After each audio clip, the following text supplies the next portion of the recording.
Mark Rogers TV, the voice of college football, striking up the live stream at about 9:25 Eastern time on a Wednesday. Let's see, Thursday night. Boy, Mike, I tell you, I lose track of the time, but considering Friday and Saturday's the weekend, I shouldn't do that.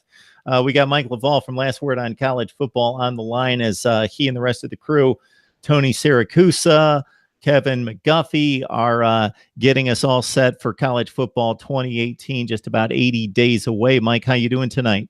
I was just about to say, Mark, I don't know what day it is, don't know what month it is. All I know is 74 days, I think 74 days until college football kicks off, depending on when you count the first game, whether you count week 0 or week 1. I'm doing fantastic, Mark. Thanks for having me in. Always a pleasure to join.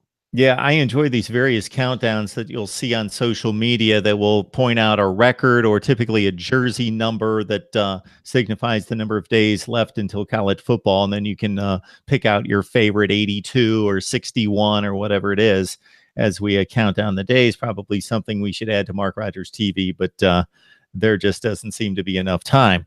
Well, Brandon Kennedy certainly had enough time to weigh his options and consider the Tennessee Volunteers and Jeremy Pruitt's program start there in Knoxville, coming over from Alabama.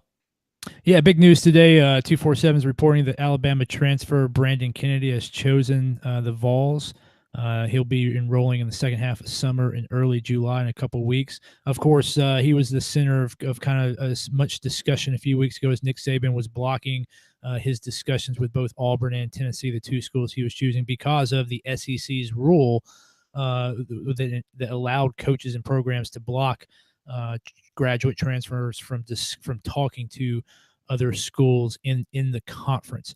Of course, in the NCAA, graduate transfers can transfer to any other school, but in the SEC, they had a more strict policy that allowed coaches to block inside the conference. For whatever reasons, the SEC obviously concerns about the interconference and having to play the team that you came from. But the SEC got rid of that rule, probably in concert with the two new rules from the NCAA. So Brandon Kennedy was able to talk to both Auburn and Tennessee, and 247 is reporting that he's made up his mind to join Jeremy Pruitt and his staff there at Tennessee. Interestingly enough, he's the third big-time transfer that will be in Knoxville starting this summer. Of course, he'll join Keller Christ, quarterback from Stanford, and Madre London, running back from Michigan State, as three impact transfers. You know that Brandon Kennedy is probably almost assuredly will start at center for the Tennessee Volunteers. Madre London will obviously get plenty of playing time. He's going to be a force inside the tackle and the inside running game. And then, of course, Keller Christ will come in there and he'll compete with Jarrett Guarantano for the starting quarterback position for Tennessee. So Jeremy Pruitt, didn't have a lot of time to put together a top 5 or top 10 recruiting class for 2018, but he's hit the transfer market hard, and he's brought in 3 guys who are really going to contribute to Tennessee in 2018 in the transfer market. And, of course, Brandon Kennedy making that announcement today for the 3rd impact transfer.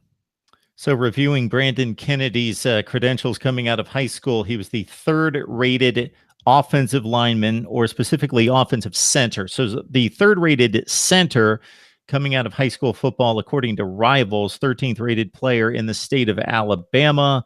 Recruited actually to Alabama by Kirby Smart. Interesting to see that.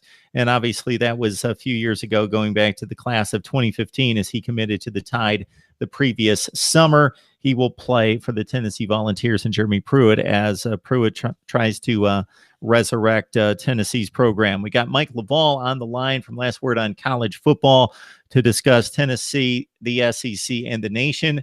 Mike, usually putting some interesting topics to pen and paper as he likes to hit some of the broad and bigger topics and interesting angles to the game of college football, and some of those questions that cause us to think and debate and discuss. And one of those recently would be unbreakable records in college football, Mike. So I'll let you take it from here, and I'll try to poke some holes in many of your arguments.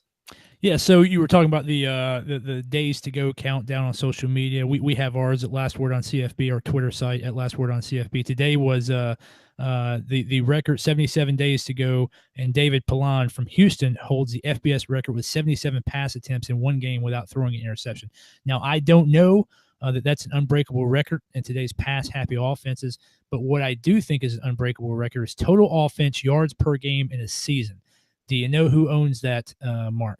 So I know that the Oklahoma team that lost to Florida in the national championship game in 2008 and only scored 14 points in that game, in regards to Power 5 performance offensively with Sam Bradford at the controls, ranks very high, scoring like 60 points in 6 consecutive games. So they come to mind. I would think that some of those Houston teams with individual David record. Klingler or Andre Ware at quarterback would be some of the teams that would trump those numbers. Yeah, so you nailed it. I looked at Power 5 only, Power 5 only, and looked at individual records only. David Klingler, yards per game average for a season, 474.6 yards per game per game for a whole season. Now, of course, he was aided with a 700-yard game, but in today's college football, with the athleticism on both sides, I think there's parity in college football today, more so than in the past. You look at UCF going 13-0, Boise State being good for a decade and a half, TCU being good for a decade and a half. Some of these schools that haven't necessarily been good. There isn't a real true cakewalk anymore. I think there's parity. So you get a guy that is gonna put up 300, 350, 400 yards per game. You're winning. You're gonna win. You're going to win a majority of those games, hopefully by a substantial margin. You want to get that guy out. Quarterbacks are so important in the game today that you're not going to let a guy stay in the game for 500 yards every game. It's interesting. In the last 10 years, only 5 other players have even had over 400 yards of total offense average for the season. Lamar Jackson 404. Patrick Mahomes was the closest to Klingler's record at 444 in 2016. Connor Holiday had 415. Derek Carr had 400 on the dot. And then, interestingly enough, Case Keenum had 3 seasons where he averaged 400 yards average 400 yards per game, 404, 413, and 402 in 3 of his 4 full seasons there at Houston. So, I think with guys who have that star potential, you're going to keep them in there. You're going to kind of preserve them for the conference championship games, for the bowl games, because you're trying to get to the high level. So I think coaches are less apt to leave guys in. And just to get 500 yards a game, you have to stay in pretty much every game till the end. I think coaches are much less apt to do that. Pull these guys early, that the backup guy get some meaningful reps in, because in college football, as when the pros, your backup you're only as good of a program as your backup quarterback is good. So I think coaches are much more quick to get the backup in and get him meaningful reps in. So I think one of the unbreakable college football records I don't think that we'll see broken anytime soon is David Klingler's 474 yards per game average for an entire season. Mike, there are so many oddities connected to that Houston football program around that time for a number of reasons, kind of converging at the same time. So we're talking late 80s, early 90s with Andre Ware and David Klingler, specifically those two guys at quarterback, which produced a Heisman Trophy for Ware in 1989. I'm looking at the 1990 Houston Cougars, and it's bringing scores and situations to mind. So number one would be that Houston played in the Southwest Conference, which was a football juggernaut throughout the 60s and before that through the 70s into the 80s. And then they had some defections. They had some programs that slumped, SMU in particular, which had been a near dynasty and played really well, of course, at the culmination of that with Eric Dickerson and Craig James at running back. But they had a number of really good programs that fell on hard times. So the quality of the Southwest Conference went downhill pretty quickly. So Houston was facing a lot of marginal competition. Their non-conference schedule wasn't that good. So they would just go out and bludgeon teams. And obviously they had a coaching style, whether it was John Jenkins or others, who wouldn't take the foot off the pedal, as Mike just described to us. So it was the style of offense. It was the mentality that you didn't do the gentleman's approach of letting your foot off the pedal late in the game. It was the poor schedule out of conference in particular. And then they had some odd seasons in which they would play somebody really good at some point in the season. I remember a specific game that Klingler and Houston played against Miami when they were racking up points like nobody's business. Then they ran into a brick wall against the Miami Hurricanes and some of that great talent that we know very well. The other issue in this and angle was that they were constantly having issues with the NCAA on probation. They didn't play in a lot of bowl games. So this particular season, there was no bowl game. Well, actually, in this season, there was no bowl game. No bowl game. They played Arizona State out of conference to conclude the season, but they didn't play in a bowl game that year. So they finished at 10-1 after they dusted off the Sun Devils 62-45. Their one loss was against a ranked number 24 Texas team, 45-24. So it was just an odd time for the Houston Cougars and just some oddities if you're into numbers, statistics, and scores. Interestingly enough, you mentioned Andre Ware. Andre Ware won the Heisman Trophy the year before. David Klingler did not win the Heisman Trophy that year. That went to Ty Detmer at BYU. And, I gotta think if a guy produces 474.6 yards per game, I gotta think that the reason why he didn't win the Heisman Trophy is because of the troubles that Houston had as a program, and because Andre Ware had won the previous year, and because voters saw him as a system quarterback. All three of those things, I think, converged, and that's what allowed Ty Detmer to win the Heisman that year instead of the guy who produced 475 yards per game. That number is just astonishing. Yeah, I was trying to look up the game log, but the collegefootballreference.com didn't go back that far with a game by game, so I would have had to click on each and every box score. He had one game with over 700 yards passing offense. I think he had a game with 11 touchdowns. I believe that's also an NCAA record that year, 11 passing touchdowns in one game.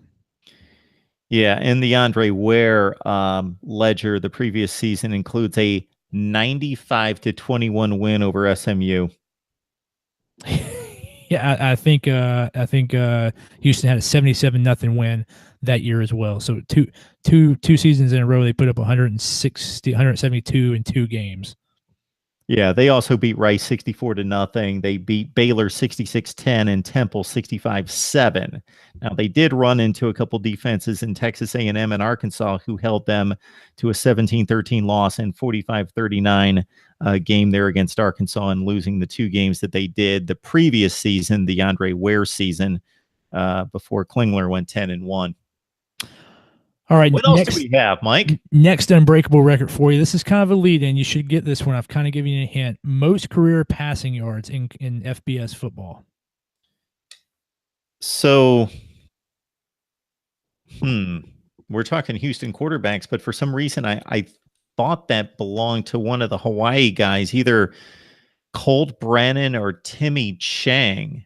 Timmy Chang is number 2, 4,000 yards short of the number 1 guy. The distance between number 2 and number 16 is. I guess it is Case Keenum. It is Case Keenum. He had 4 seasons over 400 yards per game, 20,113 total yards in his 5-year career. Really, Timmy Chang was 3,204 yards short of that, which is the same distance between him and 15th place on the overall list. Case Keenum got hurt, I believe, his junior year. So he got a 5th injury justified 5th year, which was his 2011 season, where he had 404 yards per game. So 20,113 yards. Again, I think the reason why that record's never going to be broken, because if you have a guy who's played for 4 years, suffered at least one injury, and has 16,000 yards, he's probably going to go in the NFL draft. You just don't see guys who put up, who have that talent, that arm strength, and who put up those numbers stay in college football much longer these days. I think Case Keenum, if Case Keenum played a decade later in today's game, of course, he's only out of college for about 7 years. I think if he had played a little bit later, he would have probably came out early, and Timmy Chang might have that record. But again, the second place guy is 3,204 yards short. And then you talk about system. There are a lot of pass-happy offenses today, but a lot of college football is the RPO. You got to have a quarterback that's mobile. A lot of coaches think that you got to have that mobile quality to a quarterback. He's got to be able to run at least a little bit. Houston quarterbacks did not run very much. They pretty much passed every play. So I think another one of the unbreakable college football records comes from Houston. Case Keenum, 20,113 yards over 5 seasons. So Let's make a distinction between records that will probably never be broken. And this is, I think you're staying in the spirit of this, because there are other records that aren't going to be broken because of the style of play, and the game's just not the same game as the game that's not coming to memory in regards to the two schools. I believe Cumberland was involved in Georgia the Tech, 222 to nothing game. that was Georgia Tech and Cumberland, 212 to 0. Of course, Cumberland is right next to 222. Yeah, 222. You're right. 222 to 0. Cumberland University, they're from Lebanon, Tennessee, close to where I grew up, and Georgia Tech, the Ramblin' Wreck. So you're staying in the spirit of this is still the same game we're competing against right now and watching. Certainly, I kind of kept it to the modern era. Of course, you go back to the 1937 Tennessee Volunteers, undefeated, untied, and unscored upon. Didn't give up a point in the entire regular season. So I didn't go all the way back to the 30s and the 40s. I kept it kind of modern era, and I kept it FBS, just for kind of relevancy of the record's sake. Do we have any others? Yes, we do. Another note on Case Keenum, again, another Houston quarterback that never won the Heisman Trophy, even though he threw for 20,000 yards.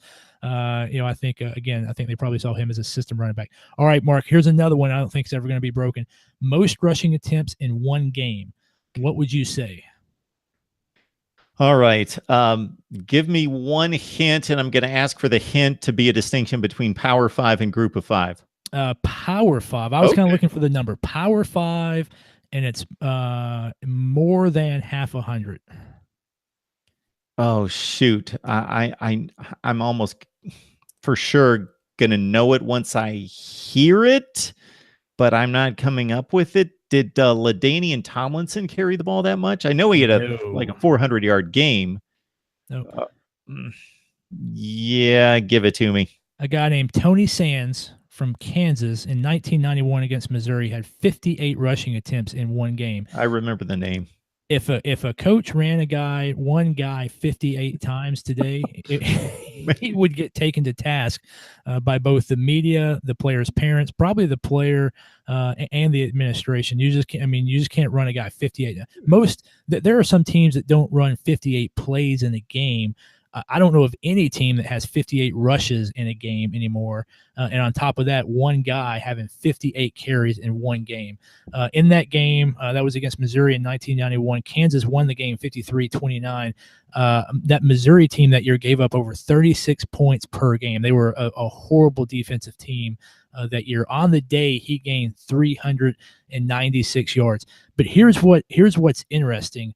I believe the most his average, if you would have used that game, he would have broken the all-time career rushing attempt if you use the average for that game in just over 2 seasons. I believe the career rushing record is like 1,200 and something. If you use that average of his, he would have broken it in barely over 2 seasons. So that's an asterisk from a percentage perspective of the all-time rushing carry. That one game, 58 carries, is an astronomically high percentage. But can you imagine a coach running a guy 58 times in a game today? Even in 1991, we're not talking about 1945. 1991 wasn't that long ago, or maybe I'm just getting old. I know it was 27 years ago, but it's modern football. 58 rushes in one game, and not to backtrack, but I'm looking up Case Keenum because I'm curious as to his Heisman finishes during these just phenomenal statistical seasons. So he did finish 7th and 8th in the Heisman balloting. His final 2 full seasons, in which he threw 44 touchdowns and 48 touchdowns with over 5,600 yards both seasons. Both of those seasons averaged over 400 yards per game too. That's crazy. All right. Anything else? I could play this all night. This is great. One more for you. You probably know this one. Most rushing attempts without losing a fumble. In college. Yes. Let's go back to Sands real quick. The record for most rushing attempts in a career is 1,220. That's Ron Dane for Wisconsin. I wish you would have let me guess that. I think I would have nailed that one. Most rushing attempts without losing a fumble. See, I was thinking about Dane when you asked that, but that's not my answer necessarily. Most rushing attempts without a fumble. The guy was famous for never fumbling. He fumbled once in the fourth game of his career and fumbled twice in the last game of his career. Fourth game of his freshman year and last game of his senior year. 3 fumbles his entire career. Okay, that sparks something there. There's something there as soon as you mentioned twice in his final game. What era we're talking pretty recent? Pretty recent. His final game, I believe, was a bowl. It was definitely a bowl game. I believe the opponent was Florida. This is ended his career in 2008. 2008 against Florida. Well, and I do not believe he ever won a game against the Buckeyes. okay. You that helps a whole lot, but you didn't need to go there because Tebow won the Heisman in 07 and actually lost a bowl game, and it was actually record-wise the worst record of his career. But they played Michigan in a really good Capital One Bowl, and Mike Hart was on the other side. There you go. 1,005 carries without fumbling. Fumbled in the fourth game of his freshman year, and then fumbled twice in that bowl game against Florida, his last college game. Did not fumble for 3.5 years in between. Yes. Over 1,000 carries. The record, like I said, the record for most carries in a career is 1,220. So he was at about 83% of the record for most carries in a career without fumbling, or without losing a fumble. Just an incredible record. So think about the Ron Dane career, much like what you are talking about with Tony Sands, and project that out to an entire career of carrying the ball over 300 times per season over the course of an entire college career, and then going into the NFL, and that NFL team being confident that you're going to be hitting the hole for more than 3 or 4 seasons. Yeah, I mean, part of the reason why that's never going to be broken is just simply luck. I mean, there's an incredible amount of luck that over 1,000 carries, you don't get hit in the wrong spot. That, a helmet doesn't hit your hand. You don't hit your own lineman and have a butt fumble. Even when you do fumble the ball, it's recovered by your own team. It's just an astonishing amount of luck to go over 1,000 carries in your career, 3.5 full seasons without losing a fumble. Just incredible. I don't think you can have that luck anymore. I think that's probably the most unbreakable record in my estimation. So we've got Mike Laval on the line from Last Word on College Football. Always enjoy the discussion with Mike. Check out the article, Unbreakable Records in College Football. I'm sure Mike would appreciate a follow on Twitter at oh my goodness, you're going to have to spit out your handle, Mike, because it's just a bunch of letters right now. You can find me at Mike_L_LWS. You can find us at lastwordoncollegefootball.com. The Unbreakable Records article will be out next week. It's currently sitting there waiting. And you can follow us at Last Word on College Football on Twitter. You can see our countdown until opening day for the 2018 college football season. So, this is fun for college football fans who are starved for college football discussion and waiting for the season. So check out Mike on his Twitter handle, also Last Word on College Football, because and serve up your comments and your questions and obviously suggestions in regards to content, and also an unbreakable record or two that you think should be on the list. Mike, it's always a pleasure, sir. We appreciate it. Mark, always a pleasure to join Mark Rogers TV.